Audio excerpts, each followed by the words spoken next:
Les deux personnes qui m'ont le plus marqué dans ma vie sont des femmes. Les deux personnes qui m'ont formaté, qui ont fait de moi ce que je suis, c'est des femmes. D'abord, sama yaay gi ma jur nga xam ne c'est peut-être indirectement j'en profite pour lui rendre hommage parce que je ne le fais jamais presque, mais c'est une grande dame boo xam ne elle a beaucoup souffert pour nous, beaucoup souffert. Je me rappelle, comme mon papa était un peu comme moi, bi ñu ko radié pour la deuxième fois de la fonction publique, c'était en 83. ñu radié ko parce que voilà, il a été radié une première fois en tant qu'enseignant. Boobu moom ak ay ñoom Cheikh Béthio yi ñoo nekkoon di jàngale ci àllu Casamance bi mu dugg ci clandestinité politique ñu radié ko. Alors après mu ñëwaat def concours ENEA cadre de Bambey génn liggéey en 83 pour une affectation qu'il refusait ñu radié waat ko une deuxième fois. moo tax biñ ma radié bi gars yi dem kër ga di wax sama yaay daf leen ne c'est une tradition chez nous miin nañ ko. biñ ko radié waatee ça a été difficile évidemment parce que c'était un couple de fonctionnaires moins. Ma mère était assistante sociale, paa bi nekk animateur rural, donc ça a été très difficile et il y avait qu'un salaire à la maison. Et plus tard, quand j'ai regardé le bulletin de ma mère, je me disais ça c'était un salaire de fonctionnaire. Donc elle a tenu et chaque fin du mois su fayee ko day woo paa bi ba ci biir mu jël salaire bi jox ko ne ko bëgguma ñuy xalaat ni man maay jënd ravitaillement ci kër gi, donc suñ koy jënd ci boutique bi yow yaay dem jëndi ko. Et ma mère je ne l'ai jamais vu mu takk sax caq përëm waxuma laa ay or wala ay bijoux yu demee noonu. Et pourtant c'était une intellectuelle génnee cadre de Bambey jàng mënoon a def li jigéen ñëpp di def et dans un environnement qui n'était pas facile parce que ku juddoo Xombol yaroo fa màggee fa dem sëyi Casamance dans les années 79 80 nga xam ne avec l'écart culturel, les incompréhensions qui ont produit d'ailleurs la crise qu'on connaît. Mais cette femme m'a beaucoup marqué te jàngaluñu lu dul liggéey jub doylu surtout doylu. Et jusqu'à présent elle me marque parce que ñii ñëpp xam nañu elle est imperturbable. Parce que man si j'avais une mère fragile j'aurais raccroché depuis longtemps mais lu munti am ak lu coow li bëri ku ko wax ñaari phrase lay ciy teg il suit son destin lu yàlla tudd noonu la. Elle ne dépasse jamais ça, imperturbable. Et la deuxième c'est ma grand-mère paternelle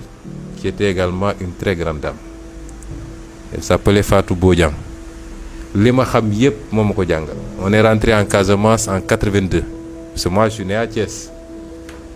nitu Thiès la ci benn boor bi waaw saa Thiès la maa ngi booy weer ñoo bokk dëkk donc et quand on est rentré moom la ñu fekk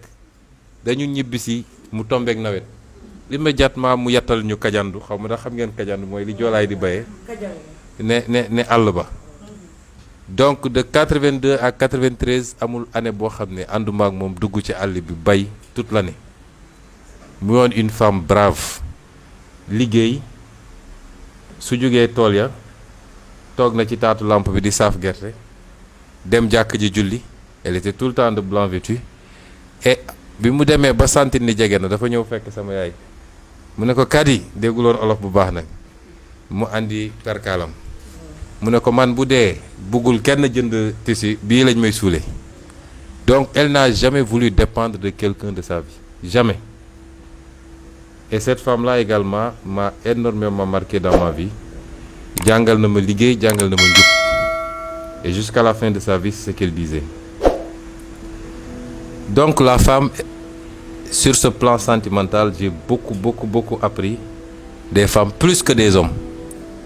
Allah Allah Allah Allah ya Maulana mbokki Sénégal ak diaspora bi asalaamaaleykum Serigne Omar Fall waaw Serigne Omar Fall di ku yàlla baaxal mu géeju lool ci wàllu asraar ak ñaan moo xam kurus ba ci wàllu bind di joxe ay sangat yu yéeme lool moom Serigne Omar Fall yow mi bëgg istixaara jokkool ak Serigne Omar Fall yow mi bëgg cangat ci wàllu ubbeeku ak muslaay ba ci protection bayri ak cat ba ci yow mi am faru rab jigéen bu bëgg borom kër mu jafe ko lool ba ci góor gi bëgg soxna mu të ko lool gaaw leen seeti Serigne Omar Fall ba ci ki bëgg tukki te am jafe-jafe ba ci yow mi lijjanti wàllum këyit kiy wut liggéey mu jafe ko ba ci yow mi am tawat bu la jaaxal lool ki am aaju bëgg ku ko ñaanal wala ku la defal xalwa gaawal jokkoo ak Serigne Omar Fall ba ci wàllu gàllaaj am na ay gàllaaj yu àdduna bi yépp di wër ak ay ndomb yu yéeme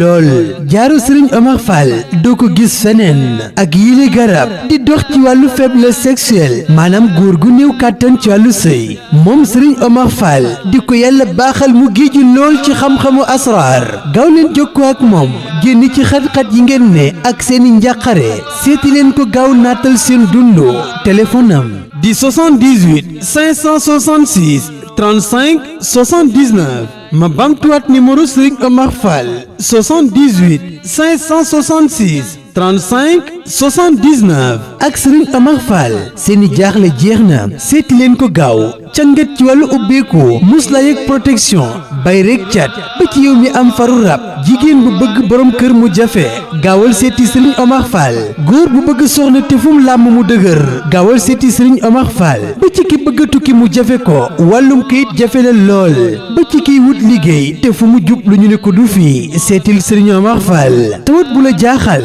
yow mi bëgg ku la dugal xaluwa gàllaaj ndombo ba ci jaaro ci Serigne Omar Fall lam ci yor doo ko gis fenn ma bamtu ko numéro mooy 78 566 35 79 Serigne Omar Fall seeni njàqare jeex na